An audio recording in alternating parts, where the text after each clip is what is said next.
I don't usually get nervous on the road anymore. After years of driving, you learn to ignore most things that would bother other people. Strange noises, empty roads, even the occasional weird encounter at truck stops. But there's one sound I've never been able to get used to. Knocking. Not on the cab, on the trailer. This happened during a late-night delivery run through a rural stretch of highway in the Midwest. I was hauling a sealed load, something standard, nothing unusual, and I had strict instructions not to open the trailer until I reached the destination. That wasn't out of the ordinary. A lot of shipments are like that, so I didn't think much of it at the time. It was close to 3 a.m., and the road was almost completely empty. No other trucks, no cars, just a long, straight highway cutting through farmland and patches of forest. The kind of road where you can drive for miles without seeing a single light. That's when I heard it for the first time. A faint sound. Tap. I barely noticed it. I assumed it was just something shifting inside the trailer. Maybe the cargo settling from the motion of the truck. That happens all the time, especially on uneven roads. So I ignored it. A few minutes later, it came again. Tap, tap. This time it was louder. More deliberate. I frowned slightly, adjusting in my seat, listening more carefully. The road was smooth, and I wasn't making any sharp turns or sudden stops that would cause the load to move like that. Still, I told myself it had to be something inside shifting around. There was no other explanation. Then it happened again. Tap, tap, tap. 3 knocks. Evenly spaced. That's when something about it started to feel wrong. Cargo doesn't knock like that. It doesn't create patterns. It just shifts randomly. I reached over and turned off the radio completely, letting the silence fill the cab. For a moment, there was nothing, just the low hum of the engine and the sound of tires against the road. Then, bang. I flinched so hard I nearly jerked the wheel. That didn't sound like shifting cargo. That sounded like something hitting the inside of the trailer hard, like a fist, or worse, something trying to get out. My grip tightened on the steering wheel, and I checked my mirrors instinctively, even though I knew I wouldn't see anything from that angle. The trailer looked completely normal from the outside. No movement, no signs of damage. I told myself to stay calm. There had to be a logical explanation. Maybe something had come loose inside and was hitting the walls. That had to be it. But then I heard it again. Bang, bang, followed by something else. Scraping, like something dragging slowly along the inside walls of the trailer. My stomach dropped. I looked ahead at the road, debating whether I should pull over and check. Every part of me didn't want to stop. Not out there. Not in the middle of nowhere with nothing but darkness around. But I also couldn't keep driving like that, not knowing what was behind me. After a few more seconds of hesitation, I finally slowed down and pulled over onto the shoulder. The moment I stopped, the noise stopped too. Completely. That silence was worse than the sound. I sat there for a few seconds, staring straight ahead, trying to build up the nerve to get out. My heart was pounding, and I could feel this deep sense of dread settling in my chest. Finally, I grabbed my flashlight and stepped out of the truck. The air was cold and still, and the darkness around me felt heavier than usual, like it was pressing in closer than it should. I walked slowly toward the back of the trailer. Each step felt harder than the last. When I reached the doors, I just stood there for a moment, staring at them. Waiting, listening, nothing. No movement. No sound. I reached for the handle, my hand hesitating just inches away. Then 3 knocks. From the inside. Right in front of me. I froze instantly. The knocks were slow. Deliberate. The same pattern as before. Tap, tap. My hand slowly pulled away from the handle. There was no way I was opening that door. I took a step back. Then another. My eyes locked on the trailer as if I expected something to burst out at any second. But nothing happened. The door stayed shut. The trailer stayed still. I turned around and walked back to the cab as quickly as I could without breaking into a run. The moment I got inside, I locked the doors and didn't look back again. I drove the rest of the way without stopping. Not even once. When I finally reached the delivery point just before sunrise, there were workers already waiting to unload. I stayed in the cab while they opened the trailer. I didn't want to see what was inside. But after a few minutes, one of them knocked on my window. I rolled it down slightly. He looked confused. "Was this trailer empty when you picked it up?" he asked. I felt my chest tighten. "No," I said. "It was sealed." He frowned and glanced back toward the open trailer. "It's empty now." I didn't say anything after that. I just drove away. And I've never taken another sealed load without checking it first.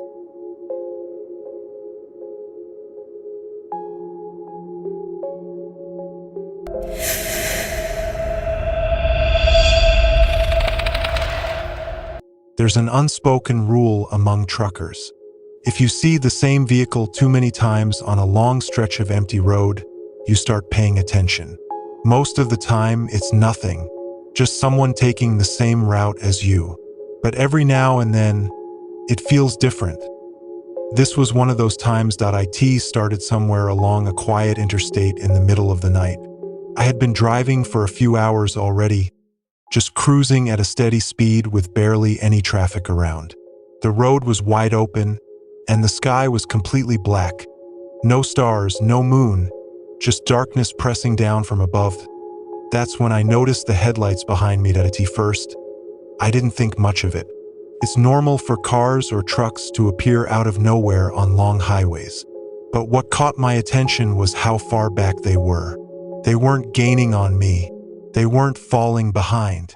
They were just there, perfectly steady. I kept driving, occasionally checking my mirrors. The headlights stayed in the exact same position, not drifting, not changing lanes, just locked behind me like they were following at a fixed distance. After about 15 minutes, it started to bother me. I slowed down slightly, just enough to see if they would pass. They didn't. They slowed down too. That's when the feeling changed. I sped up a little, testing it. The headlights matched my speed again. A cold uneasiness settled in my chest. This wasn't normal driving behavior. No one just mirrors your speed like that for that long without passing, especially on an empty road. I switched lanes, moving over to give them plenty of room to go around. They stayed directly behind me, same distance, same speed. It felt deliberate. I kept telling myself it was just coincidence, that maybe the driver was distracted or tired, but the longer it went on, the harder it was to believe that. Eventually, I decided to try something more obvious. I slowed down significantly this time, dropping well below my usual speed. The headlights slowed with me, still behind me, still not passing. At that point, my heart was starting to pound. I couldn't shake the feeling that whoever was behind me didn't want to pass. They wanted to stay right there, following me. I grabbed my phone and considered calling someone, just to have someone on the line, but I didn't even know what I would say. There was nothing actually happening. No one had tried to run me off the road. No one had flashed their lights. It was just wrong. After nearly 40 minutes of this, I finally saw an exit coming up ahead. A small one, barely marked, leading to what looked like a local road. Without overthinking it, I took the exit. As soon as I did, I checked my mirror. The headlights followed. That's when panic really set in. The road I had turned onto was even darker than the highway. Narrow, surrounded by trees on both sides. No street lights, no signs of life anywhere. Just my headlights cutting through the darkness. And those same headlights behind me, still at the same distance. Still matching my speed. I pressed harder on the gas, pushing the truck faster than I normally would on a road like that. They kept up. No hesitation. No delay. Like they expected it. My mind was racing at that point, trying to figure out what to do. I couldn't just keep driving forever, and there was nowhere to stop that felt safe. No houses, no gas stations, nothing. Then I saw a narrow dirt path branching off to the side. I don't even know why I chose it, but I did. I turned sharply onto it, the truck bouncing slightly as the tires hit uneven ground. For a moment, I thought maybe that would be enough to lose them. But when I checked the mirror again, the headlights turned onto the path too. Still following, still keeping that same distance. That's when I realized something that made my blood run cold, that I still hadn't seen the actual vehicle. Not once did I know shape, no outline, just headlights, floating in the darkness, perfectly aligned behind me. That I pushed the truck harder, not caring about the rough road anymore. Branches scraped against the sides, and the cab shook slightly with every bump.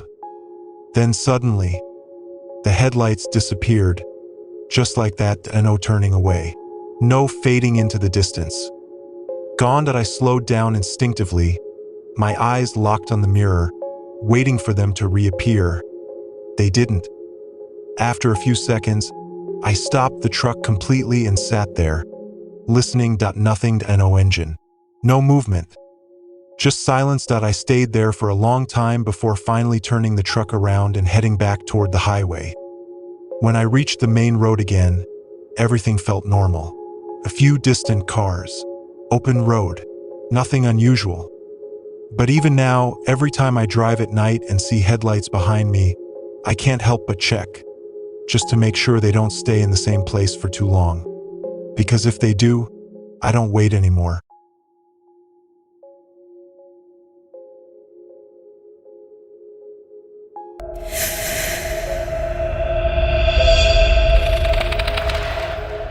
One thing you learn quickly as a truck driver is how to sleep anywhere. It doesn't matter if you're parked at a noisy truck stop or on the side of a quiet highway. When your body is tired enough, you just shut down.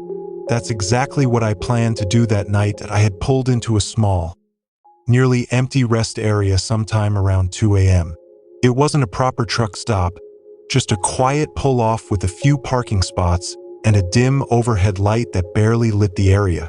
There were no other trucks parked nearby, which I actually preferred. Less noise, less distraction, just a few hours of sleep before getting back on the road. I locked the doors, checked my mirrors out of habit, and climbed into the sleeper behind the cab. Everything felt normal, quiet, still, the kind of silence that usually helps you fall asleep faster. And I don't know how long I had been asleep when I woke up, but something felt off immediately. You know that feeling when your body wakes you up before your mind catches up? Like something isn't right, but you can't explain why. I stayed still for a moment, staring into the darkness of the sleeper, listening. That's when I heard it, a voice, soft. "Close? Are you awake?" I froze instantly. My heart started pounding so hard I could feel it in my chest. For a second, I thought I was still dreaming, that it was just part of a half-asleep hallucination. But then it came again, clearer this time. "Don't move." The voice wasn't loud. It didn't need to be. It sounded like it was right next to me, close enough that I should have been able to feel someone there. But I hadn't heard the doors opened, I hadn't heard footsteps. Nothing. Slowly, very slowly, I pushed myself up onto my elbows, my eyes adjusting to the darkness. The sleeper was empty. Or at least, it looked empty. I held my breath, listening carefully, trying to pick up any sound that didn't belong. The truck was completely still. No movement, no shifting, just silence. Then I heard something from the front of the cab. A faint clicking sound, like plastic being pressed. My stomach dropped as I realized what it was. The CB radio mic. Someone was pressing it. From the driver's seat. I hadn't turned the radio on before going to sleep. I always shut everything off to avoid distractions. But now, I could hear the soft static through the speaker, and then the voice again. But this time, it wasn't next to me. It was coming through the radio. "You should have kept driving." The words sent a chill straight down my spine. I didn't move. I didn't make a sound. I just listened, trying to figure out if this was real or if my mind was playing some kind of trick on me. Then, slowly, I heard something else. Footsteps. Inside the cab, soft, careful. moving from the driver's seat toward the back. Toward me, that I felt my entire body go rigid. Every muscle locked in place as I stared into the darkness, trying to see something, anything, that would explain what was happening. The footsteps stopped just outside the sleeper area. Right at the edge, that I could feel it. Not see it, but feel it, like someone was standing there watching me, waiting. Seconds passed, maybe longer. It felt like time had completely stopped. Then the voice came again, right next to my ear. "You're not supposed to be here." That was it. I reacted without thinking. I lunged forward, pushing past the curtain and into the driver's area, flipping on the overhead light as fast as I could. The cab was empty, completely empty. The driver's seat, the passenger seat, the floor, nothing. The CB mic was hanging where it always was, still. Silent. I sat there, breathing heavily, trying to make sense of what had just happened. My hands were shaking as I grabbed the keys and started the engine. I didn't check outside, I didn't look around, I just drove. I drove until the sun started to rise, not stopping once. And I never slept in that truck alone again.